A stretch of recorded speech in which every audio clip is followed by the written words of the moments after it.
안녕하세요. 저는 30대 중후반 여자입니다. 저는 경기도 서울 외곽 3호선 라인에 거주하고 있고요. 제가 사는 지역을 먼저 언급한 이유는 이번에 11년째 다니는 중인 저희 회사에서 지방으로 장기 출장 일정이 잡혀 제가 서울 근무를 하다 말고 근 5개월을 지방으로 내려가 있게 되었습니다. 지금은 어느덧 집 놔두고 나와 살고 있는지 3달째고요. 서울 위쪽에 살다가 저 아래로 내려가 살게 되느라 회사에서 재정적인 지원이 모두 다 나옴에도 불구하고 좀 신경 쓸 것들이 참 많았는데 요즘은 집 떠나 스트레스보다 더한 일로 정신이 하나 없네요. 저는 동갑내기 남편을 31살에 만나 33세 결혼을 했습니다. 지금은 결혼한 지 3년이 좀 넘어가는 중이고요. 남편은 직장인들끼리 만나 모여 문화를 다지는 소셜 클럽에서 만났고 거기 사람들이랑 두루두루 친하게 지내기도 했지만 남편이랑은 이성적인 관계로 발전이 되어선 연애를 하고 결혼까지 하게 되었습니다. 저하고 하는 일도 비슷하고 나이도 똑같고 심지어 제 키가 좀 큰 편인데 둘이서 키도 비슷비슷한지라 공통되어 보이는 게 정말 많았어요. 성격이 여성처럼 세심하기도 한 남편 모습이 다소 우스꽝스러운 면도 없잖아 있었지만 저한테는 이성적인 호감이 되는 부분이었는지라 만족스러웠고 양가 부모님 모두 건강히 잘 살아계시고 부부가 결혼하는데 경제적으로 해주시겠다고 하니 딱히 걸리적거리는 것이 없이 식을 잘 추렸습니다. 가진 분수대로 살고 싶었는지라 서울 한복판에서는 아파트를 구할 수는 없었고 대신 개발 중인 서울 부근에 경기도 아파트 하나를 공동 매입해서 빚 없이 살고 있는 중이고요. 시어머니께서 물려주신 살림템이 많고 저희 친정엄마가 바로 가까이 있는 서울 지역에 살고 계시는지라 서로 왔다 갔다 하면서 살림 도움도 많이 받고 있습니다. 늦게 결혼해서인지 아이가 바로 생기진 않았고 지금 제 나이가 30 중후반에 딱 턱걸이가 되는 상황인데 그 후에 아이를 낳을지 말진 남편과도 현재 진행형으로 계속 얘기를 나눠보던 중이었고요. 문제는 잘 지내오다가 제가 갑자기 단기 지방 정근을 가게 되면서부터였어요. 둘이서 부부 사이에 문제가 있었던 것도 아니고 싸움을 밥 먹듯이 하느라 잠깐이라도 설을 안 받다가는 금세 갈라지거나 마음이 식어버릴 단순한 관계도 절대 아니었습니다. 그만한 믿음이 있었기 때문에 저는 저대로 회사 업무가 중요하다는 이유로 회사 숙소로 출장을 떠났습니다. 둘 사이에 애가 있는 것도 아니고 제가 무슨 몇 년씩 집을 떠나 얼굴 한번 못 보고 사는 것도 아니고 무엇보다 주말이 되면 둘 중 아무나라도 KTX 타고서 금방 왔다 갔다 하며 얼굴을 볼 수 있는 환경이었기 때문에 거절할 이유가 없었습니다. 남편도 하는 일이 중요하고 또 회사에서 숙박부터 식비까지 다 제공을 해주고 대기업이라서 월급도 기존보다 적어도 몇 프로는 더 얹혀주는 거였으니 오히려 돈 더 벌어온다고 조화라 했어요. 마누라 없어서 기분은 안 좋지만 돈 더 벌어오니까 나 소니 사줘. 라면서 실실 쪼개기도 했어요. 참고로 소니는 이름이 더 긴데 제가 영어라서 제대로 기억은 못하고 남편이 내내 게임하고 싶다면서 사도 되냐고 조르던 게임기기 이름입니다. 그렇게 서로 얼굴을 붉히거나 가지 말라고 울고 불고 질질 짜며 헤어진 게 전혀 아니었습니다. 저는 저대로 지방에 내려와 지금까지 3개월 살면서 오히려 더 남편과는 연애하는 기분을 만끽하며 매일같이 카톡하고 전화하고 퇴근해서 저녁 시간 되면 뭐 먹고 있냐며 영상통화도 걸며 나름의 장거리 부부 사이를 즐겼습니다. 아무래도 저는 며느리다 보니 저희 부모님께 연락하는 만큼 시부모님께도 인사를 드려야 한다며 전화도 번갈아 해드리며 안부를 묻느라 핸드폰을 늘 손에서 떼어놓지를 못했어요. 퇴근하고 집에 오면 그간 남편이랑 살면서 매일같이 해오던 밥하는 게 귀찮다면서 일부러 하지를 않았고 식비를 대주니 배달 음식만 주구장창 마음껏 시켜 먹었고요. 그게 또 좋다면서 사진을 찍거나 영통을 걸어서는 남편과 통화를 하며 대화를 나누는 시간을 가졌고 그러면 남편은 귀찮아하면서도 제 말을 다 받아주면서 둘이서 거의 30분 정도를 통화했습니다. 제가 출장을 가고 나서부터 거의 바로 저의 친정엄마가 남편의 끼니를 챙겨주셨어요. 다 큰 사내놈이 지 혼자 밥도 못 차려 먹겠냐면서 엄마 힘든데 굳이 그렇게까지 반찬 챙기고 할 필요 없어. 가만히 있어도 돼. 라며 제가 말리기도 해봤지만 엄마는 엄마대로 사위가 아들 같은데 어떻게 내버려 두냐면서 기어코 남편이 출근한 사이 저희 신혼집에 가서 집 청소도 하고 냉장고도 채워놓고 가끔 밥이랑 아예 저녁 식단까지 싹 다 만들어서는 상차림을 해놓고 가곤 하셨습니다. 엄마가 한두 살 나이 드신 것도 아니고 환감이 넘으셨는데 그렇게 가깝지도 않은 거리를 지하철 타고 매번 요리한다고 왔다 갔다 하시는 게 너무 안쓰러워 남편에게는. 당신이 거절 좀 확실하게 해봐. 우리 엄마 힘들어하는 거 나 못 봐. 라고 말도 해봤는데요.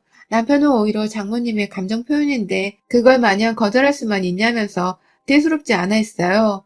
엄마는 제가 하도 옆에서 가지 말라 하면서 걱정을 하는 게 신경 쓰이셨는지 그 와중에 바로 해결책을 내놓으셨고요. 바로 엄마 본인이 아닌 제 여동생을 저희 집으로 대신 반찬 배달을 보낸 것이었습니다. 여동생은 저하고는 좀 다르게 사는 애였습니다.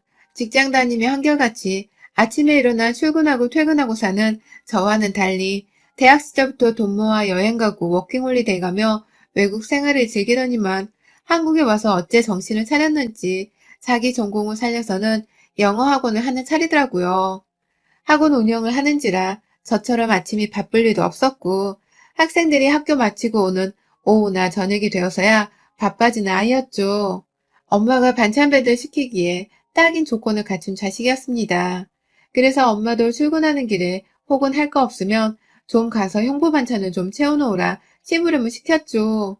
차마 딸 자식이라서 동생한테 남자 혼자 사는 집이라며 청소까지는 시키기 힘드셨는지 다행히 반찬만 전달시키는 일만 맡아놓으셨고 저도 너무 미안하고 또 괜히 여동생한테 일거리를 준 것만 같아서 따로 전화도 여러 번 했었습니다. 혹시 몰라 경비로라도 용돈 겸 쓰라면서 돈도 보내주기도 했고요. 다행히 동생은 출근하는 길에 직접 운전을 해서 저희 집으로 가곤 했었는데 자차를 이용하니 별로 시간이 안 걸린다면서 대수롭지 않아 했어요. 오히려 혼자 사는 형부가 걱정되는 엄마 보는 게 더 스트레스였다면서 본인이 알아서 형부를 잘 챙길 테니 멀리서 제 건강이나 잘 챙기라면서 제 걱정도 겸해서 해주더군요. 동생 하나는 기똥차게 잘 뒀다는 생각이 들어 저도 걱정을 한시름 놓았고요. 그런데 문제는 그로부터 정확히 제가 출장 온 지 2달 차가 되던 때부터 눈에 띄게 뜨문뜨문 보이기 시작했습니다. 반찬을 가져다 놓는 게 장모님의 감정 표현인데 마냥 거절할 건 아닌 것 같다고 말을 하던 남편이 더 이상 그렇게 생각하지 않은 듯해 보였습니다. 반찬은 여동생이 갖다 놓고 청소는 가끔 엄마가 집에 가서 해놓으셨던 것 같은데 저희 엄마만을 꼭 집어서는 장모님 또 오신 거야? 아 정말 굳이 그렇게 몰래 오셔서 청소해놓고 가면 내가 마음이 좀 불편하지. 제대로 어지럽히지도 못하고 내가 분명히 치우려고 한 건데 장모님이 오셔서 난장판의 꼴을 보고 뭐라 생각을 하시겠어. 라면서 조금씩 불만을 내비치더니 하루는 글쎄 이제 좀 그만 오시라고 하면 안 돼? 누가 집에 오는 게 너무 불편해서 그래. 장모님 마음 알겠는데 나도 좀 프라이버시가 필요한데. 라면서 아예 오지를 말게 해달라 말을 하더군요. 저 솔직히 그 순간 남편에게 너무 미안했습니다. 그 집이 남편 혼자 사는 집이 아니라 나와 같이 사는 신혼집이라는 걸 잘 알긴 했지만 어찌 되었든 남편에게 저 하나만 가족이고 제 친정은 남일 뿐인데 그런 남이 자꾸만 집안에 들어와서 물건을 만지거나 청소를 하면 절대로 집안에서 편하게 지내지만은 못하겠구나 하는 생각이 들어버린 것이었죠. 자초지종을 물어보지도 않고 바로 남편에게 사과를 했고요. 따로 엄마한테는 진지하게 그만 가라고 불편해하는 낌새가 보여서 그렇다면서 솔직하게 말씀을 드렸어요. 안 그럼 엄마가 계속 제 말을 무시하고 저희 집으로 청소를 하겠다며 가실 것 같았거든요. 그리고 그로부터 한 달이 지난 최근까지도 전 이 모든 게 다 일단락이 되었을 거라 생각했습니다. 엄마한테는 진지하게 집에 가지 말라 말씀을 드렸고 그래서 엄마도 분명 제 말을 알아들으시고는 여동생한테도 가지 말라는 말을 하며 저희 집에 제 친정 식구들이 아무도 못 가도록 알아서 정리를 하신 줄 알았어요. 남편도 더 이상 누가 집에 들어오는 것에 대해 불편하다 말도 하지 않았고 통화를 하다가 오늘은 뭘 먹었어? 라는 식으로 자기가 뭘 어떻게 챙겨 먹는지를 말도 해주니까 저는 저대로 잘 먹고 잘 사는 줄 알았습니다. 처음 2달은 내내 통화도 하고 카톡도 하면서 서로 연락에 목숨을 걸고 지냈는데 조금 시간이 지나면서는 저는 저대로 일이 바쁘고 또 매일 전화를 하다 보니 더 이상 할 얘기가 없다면서 하루 이틀 전화를 안 하게 되더니 3달 차에 진입하고 나서는 거의 일주일에 2~3번 정도만 통화로 목소리를 주고받았고요. 카톡만 수시로 하면서 남편에게 안부를 물어왔어요. 딱히 연락을 하지 않아도 저에게는 남편이고 믿는 사람이었기에 혼자 싱글 라이프를 오랜만에 즐기며 신나 살고 있을 거라 상상하며 내버려 뒀죠. 그런데요, 정말 예상치도 못했던 일들이 일어나고 있었습니다. 퇴근길에 엄마한테 전화를 걸었는데 엄마가 전화를 받지 않으셔서 친정 아버지한테 연락을 드렸습니다. 뭐하고 계시냐는 안부 인사와 함께 자연스레 엄마 얘기가 나왔는데 글쎄다, 또 사위집에 갔나? 라고 하시는 거예요. 분명히 가지 말라고 한 게 한 달 전이었는데 또 사위집에 갔을지도 모른다고 하시는 아버지 말에 깜짝 놀라서는 아직도 가고 계신 거예요? 반찬도 바리바리 싸서?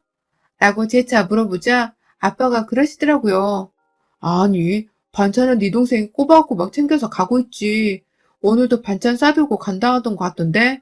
네 엄마는 잘 모르겠다. 나도 박서방이 집에 오지 말라 했다는 네 말을 들었는데 그리고 나서도 네 엄마는 꾸준히 가던 것 같은데?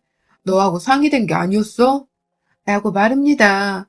반찬은 반찬대로 여동생이 꾸준히 가져다 주고 있었고 엄마는 엄마대로 가지 말라 했다는데도 가고 있었다는 게 도대체 무슨 말인 건지 앞뒤 연결이 전혀 되지를 않고 누가 우리 집에 지금껏 왜 가고 있는지 남편은 싫다고 하더니만 내 여동생이 찾아오는 건 괜찮고 엄마가 찾아가는 건 안 괜찮았던 건지 막 오만 가지 남편이 했던 말들을 떠올려 보면서 머릿속이 복잡해졌습니다.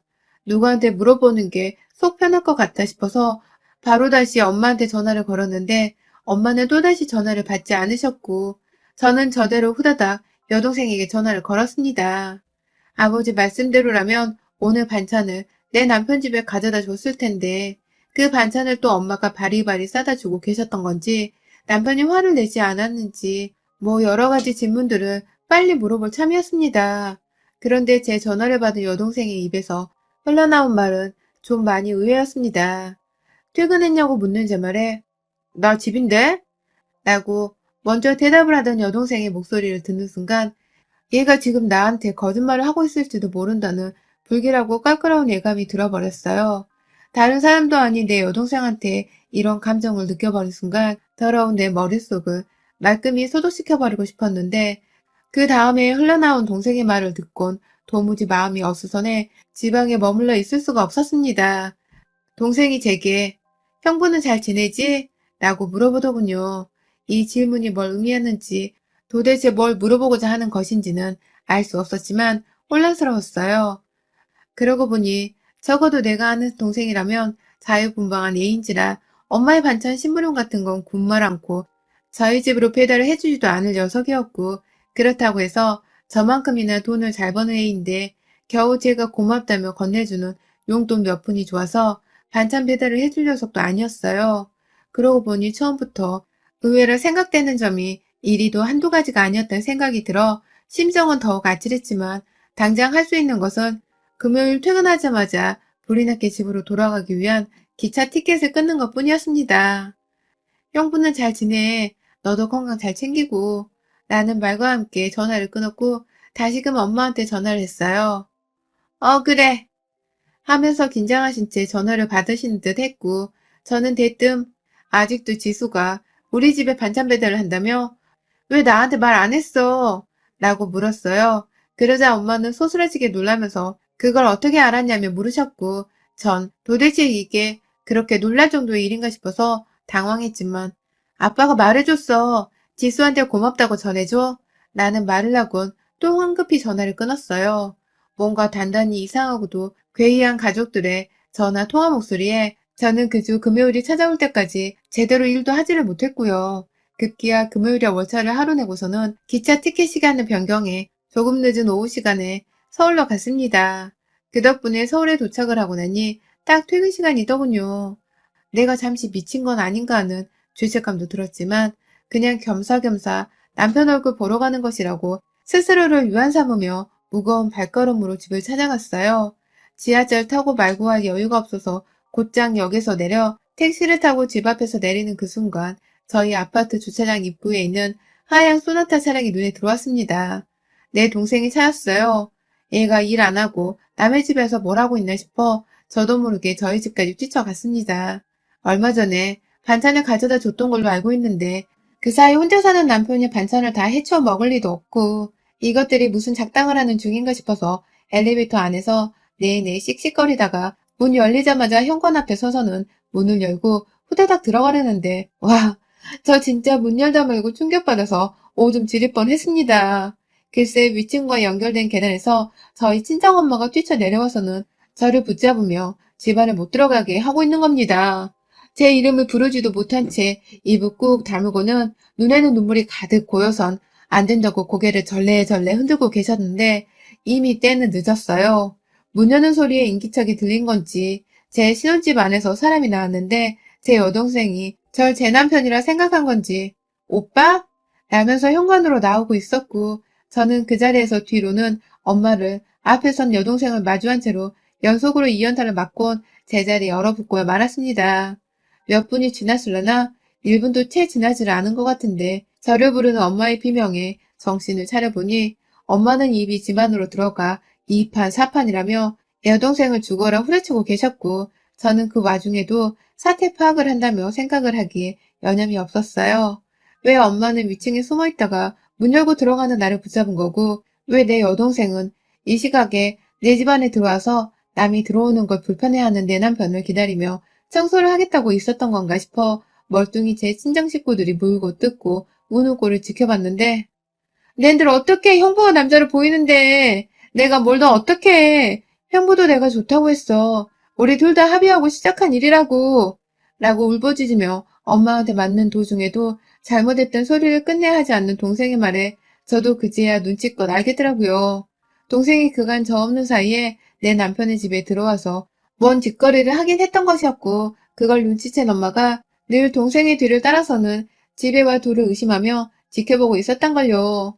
심증만 있고 감히 물증을 찾아볼 용기가 없었던 엄마는 매일같이 동생이 찾는 제 남편 집으로 와서는 혼자 기다리고 또 기다리셨던 것뿐이고 급기야 제가 문을 열고 들어가자 제가 친족 간의 불륜 현장을 목격할까봐 무조건적으로 저를 막으셨던 겁니다.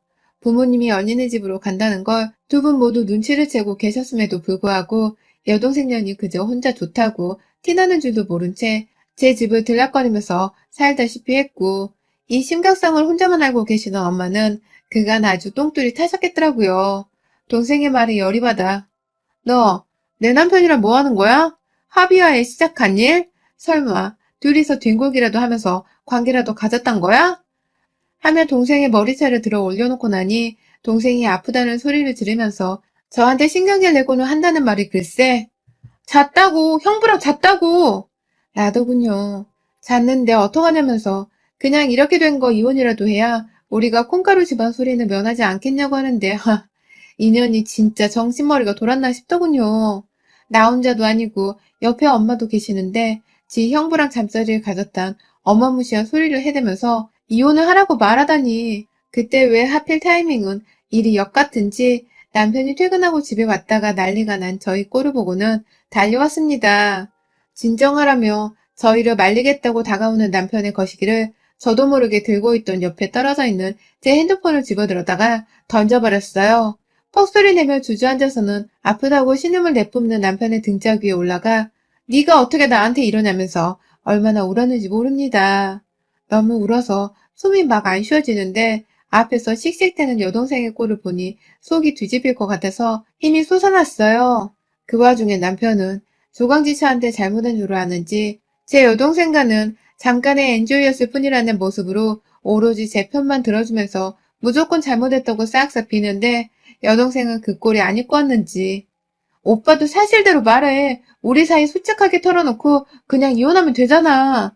라고 하는데 남편이 여동생을 철저히 무시를 하다 못해 입닥치라고 뺨을 내리치면서 이 막장쇼는 막을 내렸고요. 완전히 봐주면서 끝을 낸 거냐고요? 아니요. 남편한테 뺨 맞은 여동생이 자기를 가지고 논 거냐면서 남편한테 달려들고 손톱으로 핥히고 제가 거시기를 때린 것처럼 남편의 거시기를 주먹으로 치느라 남편은 거의 실신하다시피 얻어맞다 결국 거시기에 타격을 입고 병원에 실려갔고요. 급한 대로 와이프라면서 제가 남편을 따라가긴 갔는데 다행히 상태는 멀쩡하다 해서 혼자 내버려 두고 나왔어요.